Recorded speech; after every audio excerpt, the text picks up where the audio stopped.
بسم اللہ الرحمن الرحیم۔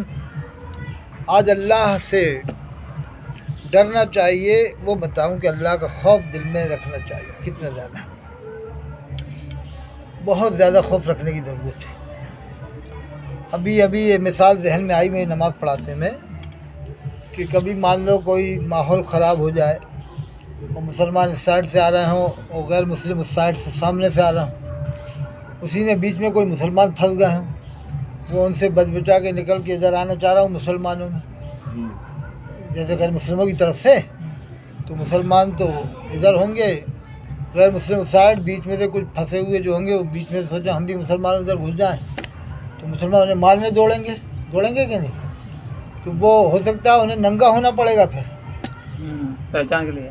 آج کے جیسے مسلمانوں کی کنڈیشن ہے تو ننگا ہونا پڑے گا کہ دیکھو صاحب ہمارے تو خطرہ ہے۔ ابھی میرے نماز پڑھانے یہ خیال آیا کہ پھر تو اسے پہچان کے لیے وہیں پینٹ دکھانا پڑے گا دور سے کہ دیکھ لو جلدی سے آپ دیکھ لو میں تو مسلمان، لا الہ الا اللہ محمد رسول اللہ، کیسا وقت آتا ہے جبکہ مسلمان کو تو دور سے ہی پہچاننا جائے۔ اللہ نے قرآن میں فرمایا یا ایھا الذین آمنوا ادخلوا فی السلم کافہ، سبحان اللہ فرماتا ہے اے ایمان والو اسلام میں مکمل داخل ہو جاؤ، یعنی دور سے ہی پہچاننے میں آؤ کہ مسلمان آ رہا ہے۔ ان سے کیا ڈرنا؟ اللہ فرماتا ہے لوگوں سے مت ڈرو، مجھ سے ڈرو۔ قرآن میں اللہ نے فرمایا فلا تخشوا الناس، فرماتا ہے لوگوں سے مت ڈرو، مجھ سے ڈرو۔ وہ فرماتا ہے اسلام میں مکمل داخل ہو جاؤ۔ ولا تتبعوا خطوات الشیطان، اور شیطان کی پیروی نہ کرو، انہ لکم عدو مبین، بے شک وہ تمہارا کھلا دشمن ہے۔ بے شک۔ ایک جگہ اللہ فرماتا ہے ہم لوگوں سے سب سے یا ایھا الناس اتقوا ربکم، اے لوگو تم اپنے رب سے ڈرو، یعنی ڈرنے کے بارے میں اللہ نے جگہ جگہ فرمایا۔ اس جگہ فرمایا اللہ نے کہ اے لوگو تم اپنے رب سے ڈرو، پھر آگے فرمایا ان زلزلۃ الساعۃ شیء عظیم، بے شک قیامت کا زلزلہ بہت زبردست ہے۔ جیسے 5ویں رکعت میں جو آج محلے میں ماحول ہوا سنجے نگر میں، تو میں نے رکعت جلدی اسی لیے کی کہ کہیں کوئی ایسا نہ ہوا کوئی حملہ تو نہیں ہو گیا دشمنوں کی طرف سے۔ تو یہ ماں باپ کو میں اپیل کرتا ہوں کہ آج رمضان کا 30واں دن تھا اور میں 5ویں رکعت پڑھ رہا تھا، جیسے شاید بچے میرے خیال سے ایسا لگتا ہے کہ وہ نماز ختم ہوئی ہے اس کے بعد بچے نکلے ہنگامہ کرتے ہوئے، مسلمانوں کے بچے ہنگامہ کرتے ہوئے ایسے نکلے جیسے کہ کوئی جھگڑا فساد ہو گیا۔ تو مجھے 5ویں رکعت جلدی کرنا پڑی کہ کہیں حملہ تو نہیں ہو گیا، کوئی گڑبڑ تو نہیں ہو گئی، کوئی جھگڑا تو نہیں ہو گیا۔ یہ بات اس لیے بتا رہا ہوں یوٹیوب کے ذریعے تاکہ مسلمان سن لیں ہر جگہ کے اور اپنے بچوں کو کنٹرول کریں کہ آج جو غیر مسلم پریشان ہیں وہ کیوں پریشان ہیں، ہماری حرکتوں کی وجہ سے پریشان ہیں، ورنہ یہی غیر مسلم جو تھے ہم لوگوں کو اس کی عزت کرتے تھے، اپنے گھروں میں نمازیں پڑھوا لیتے تھے، روزہ افطار کرواتے تھے اور بڑی عزت کرتے تھے، ٹرینوں میں جگہیں دیتے تھے بڑی عزت کے ساتھ نماز پڑھنے کے لیے۔ لیکن آج غیر مسلم مجبور ہے، پریشان غیر مسلم جو ہے وہ مجبور ہو گیا ہے کہ ہم لوگوں کے بچے اتنے شرارتی ہو گئے مسلمانوں کے کہ وہ مجبور ہیں کہ اگر ان کو کنٹرول میں نہیں کیا تو آگے چل کے بڑی مصیبت ہو جائے گی۔ حقیقت بات ہے، وہ اسی لیے اپنی کالونیوں میں لگا دیتے ہیں بورڈ یا پابندی لگا دیتے ہیں کہ مسلمان نو الاؤ، مسلمان کو کوئی الاؤ نہیں پلاٹ، وہ مجبوری ہے نا یہ حالات دیکھ کر۔ جیسے آج 30 رمضان کو واقعہ ہوا سنجے نگر کوٹا میں کہ 5ویں رکعت میں پڑھا رہا تھا، اتنی زور سے بچوں کی آواز نکلی کہ میں سمجھا کوئی حملہ ہو گیا، تو مجھے مجبوراً 5ویں رکعت کرنا پڑی، یعنی جلدی کرنا پڑی، رکوع کرنا پڑا۔ تو یہ حالات ہیں مسلمانوں کے کہ نماز پڑھ کے ایسے بچے نکل رہے ہیں جیسے کہ نعوذ باللہ من ذالک کوئی دشمنوں کی طرف سے کوئی حملہ ہو گیا، اتنی غدر مچاتے ہوئے بچے نکلتے ہیں۔ یہ سنجے نگر کی بات ہے، کوٹا یہ تیل گھر سنجے نگر کی یہ بات میں اس لیے کہہ رہا ہوں تاکہ تمام کوٹا کے مسلمان اور راجستھان نہیں بلکہ پورے ہندوستان کے مسلمان اپنے بچوں پہ کنٹرول کریں، انہیں تربیت دیں کہ تاکہ ہمارے ان بچوں کی وجہ سے غیر مسلموں کو کہیں موقع نہ مل جائے شکایت کر کے دیکھو صاحب آپ کے بچے اتنا ظلم مچا رہے ہیں رمضان میں، یہ عبادت کا مہینہ ہے، بھکتی کا مہینہ ہے، اس مہینے میں آپ کے بچے ایسے غدر مچاتے پھر رہے ہیں، ان کو بھی تکلیف ہوتی ہے نا، دیش واسی جو ہمارے ہندو بھائی ہیں ان کو بھی تکلیف ہوتی ہے، ایسی آوازیں نکالنے سے ان کو بھی پریشانی آتی ہے۔ تو دیش واسیوں کا خیال رکھنا بھی ضروری ہے۔ اور اخلاق رسول کی جب جھلکیاں ہم ان کے سامنے پیش کریں گے تو یہ خود بخود ہمارے قریب آ جائیں گے۔ تو ہمیں اچھے اخلاق، ہمارے ہندو بھائی جو دیش کے ہیں ان سے اچھے اخلاق سے پیش آنے کی ضرورت ہے، ان کی سیوا کرنے کی، خدمت کرنے کی بھی ضرورت ہے۔ اسلام جبھی تو پھیلا ہے، اخلاق سے ہی تو اسلام پھیلا ہے۔ تو ہم اپنے اخلاق کو اچھے بنائیں کہ ادھر آگے رکھ دو، جب تک ناشتہ کرتے رہیں گے میں بیان کرتا رہوں، آپ لوگ ناشتہ کرتے رہیں، آپ لوگ ناشتہ بھی کرتے رہیں، کھاتے بھی رہیں۔ تو اللہ نے فرمایا ایمان والو مجھ سے ڈرو حق تقاتے ہی، جیسا مجھ سے ڈرنے کا حق ہے۔ قرآن میں اللہ نے فرمایا یا ایھا الذین آمنوا اتقوا اللہ، اے ایمان والو اللہ سے ڈرو حق تقاتے ہی، جیسا اللہ سے ڈرنے کا حق ہے۔ پھر فرماتا ہے ولا تموتن الا وانتم مسلمون، نہ مرو تم مگر مسلمان ہو کر کے مرو۔ یہ نہیں فرمایا اللہ نے کہ نہ مرو تم مگر دیوبندی ہو کے مرو، بریلوی ہو کے مرو، یا اہل حدیث ہو کے مرو، یا اتاری ہو کے مرو۔ فرمایا نہ مرو الا وانتم مسلمون، مگر مسلمان بن کے مرو۔ ہمیں اللہ نے 2 نام دیے ہیں قرآن میں، تیسرا نام کی ہمیں کوئی ضرورت نہیں ہے۔ جیسے یہ آج کل تیسرے نام سے پہچان ہو رہی ہے، اس سے تفرق بازی ہو رہی ہے مسلمانوں میں کہ یہ فلانا ہے، یہ دھماکہ ہے۔ اللہ نے 2 نام ہم لوگوں کو دیے ہیں ایمان والوں کو، وہ 2 نام قرآن میں ہیں۔ اللہ فرماتا ہے ان المؤمنین والمؤمنات، مومن اور مومن عورتیں۔ پھر فرمایا والمسلمین والمسلمات، مسلمان اور مسلمان عورتیں۔ تو یہ 2 نام اللہ نے قرآن میں دیے ہیں، مومن اور مسلم۔ یہی 1400 سال سے چلے آ رہے ہیں۔ اللہ کے رسول صلی اللہ علیہ وسلم کی وصال فرمانے کے بعد سے لے کے اب تک یہی 2 ناموں سے مسلمانوں کو جانا جاتا ہے، مسلمان یا مومن، مومن یا مسلم۔ اور بہت بعد میں شیعہ کے مقابلے سنی ایجاد ہوا تھا، وہ بھی کہنے کی ضرورت نہیں، جب شیعہ کا مقابلہ پڑے جب سنی کہہ سکتے ہیں، ورنہ اس کی کہنے کی ضرورت نہیں۔ ویسے بھی ہم سنی ہیں ہی سب۔ سنی اس کو کہتے ہیں جو صحابہ کرام کو مانتا ہے، جو صحابہ کرام کو مانے وہ سنی ہے۔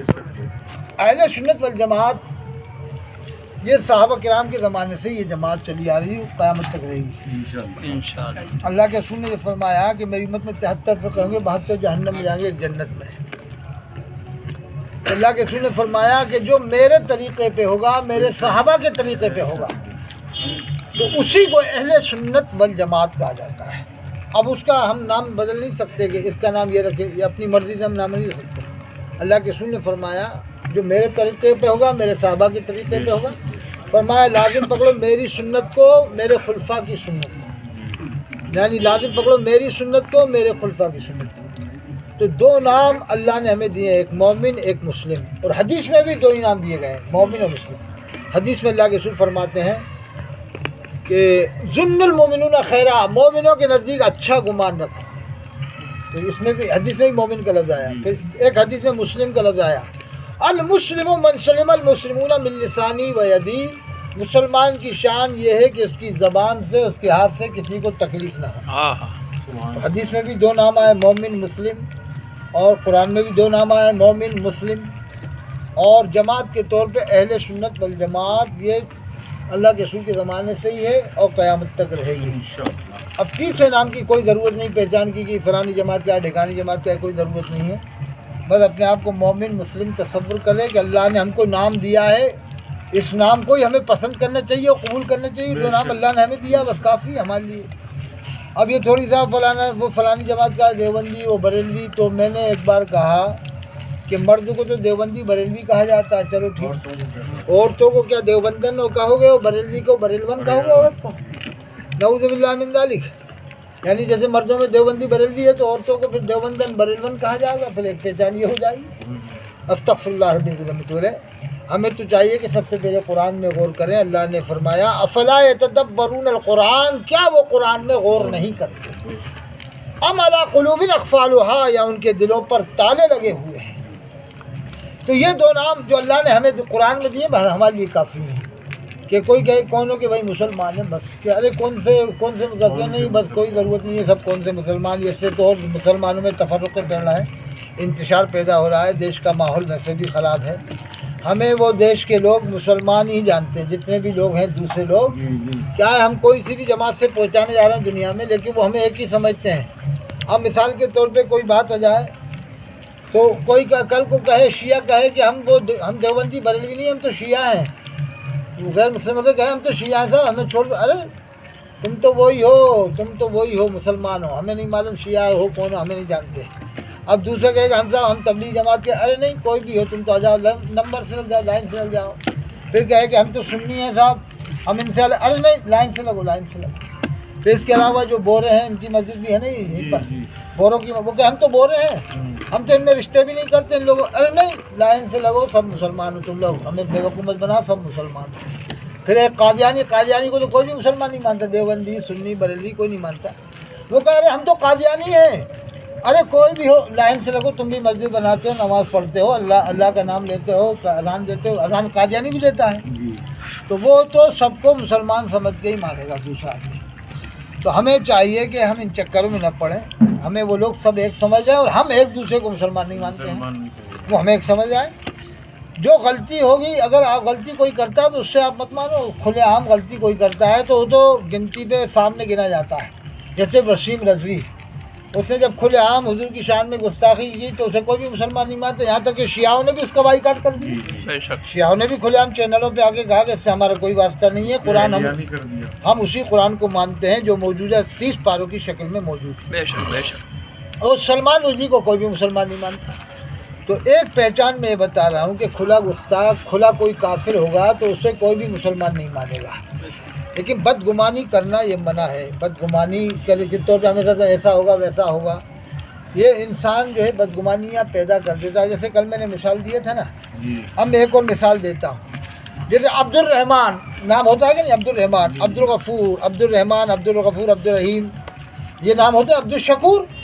اب آپ تجربہ کرنا، کبھی عبد الرحمن سے لڑائی ہوگی، عبد الغفور سے لڑائی ہوگی، عبد الغفار سے لڑائی ہوتی ہے تو جلدی جلدی میں آدمی کیا کہتا ہے، آپ کو ہی معلوم کہ وہ غفار ایسا، میں غفار کا ایسا کر دوں گا، میں رحمان کا ایسا کر دوں گا، کہتا ہے کہ نہیں؟ عبد الرحمان کو جلدی جلدی آدمی رحمان کے برا کہنے لگ جاتا ہے۔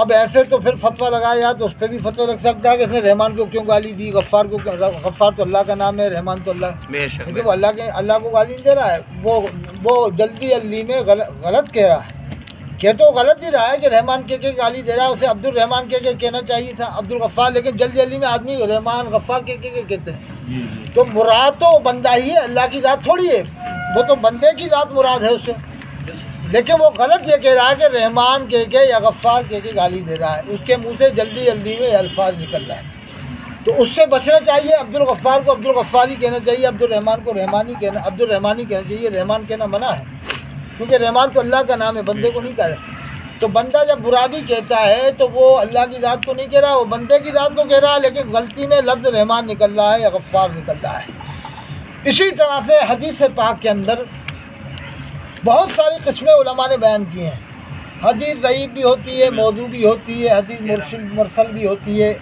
حدیث متواتر ہوتی ہے، حدیث حسن بھی ہوتی ہے، حدیث قوی بھی ہوتی ہے، حدیث صحیح بھی ہوتی ہے، حدیث متروک بھی ہوتی ہے، حدیث مقطوع بھی ہوتی ہے، حدیث حسن لذاتی، حدیث حسن لغیری، حدیث صحیح لذاتی، صحیح لغیری بھی ہوتی ہے، حدیث کی اقسام علماء نے بیان کی ہیں۔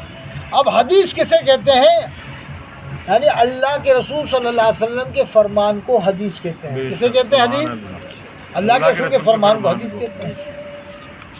تو اب اس میں پہچانیں کیوں بنائی گئیں؟ پہچانیں یوں بنائی گئیں کہ اللہ کے رسول کے زمانے میں کتابیں لکھنے کا دور نہیں تھا، کتابیں نہیں لکھی جاتی تھیں، تو صحابہ کرام سینہ بسینہ حدیث یاد کر لیتے تھے۔ بعد میں کتاب لکھنے کا دور شروع ہوا، بہت بعد میں، قریب 150 سال بعد یا 200 سال بعد، کافی ٹائم بعد۔ اب بیچ بیچ میں سینہ بسینہ حدیثوں کا معمول تھا یاد کرنے کا، تو پھر علماء نے چھان بین شروع کی کہ یہ حدیث کس کے بعد ہے، کس کے بعد، ایک ایک سے ملے، صحابہ کرام سے ملے، بعد کے علماء تابعین، بعد میں صحابہ سے ملے، پھر تابعین، یعنی تابعین سے تابعین ملے کہ ان سے حدیثوں نے سلسلے وار، تو ایک ایک حدیث کے لیے لوگوں نے یہ لکھا ہے، ایک ایک حدیث کے لیے عالموں نے 300 میل کا سفر کیا کم بیش۔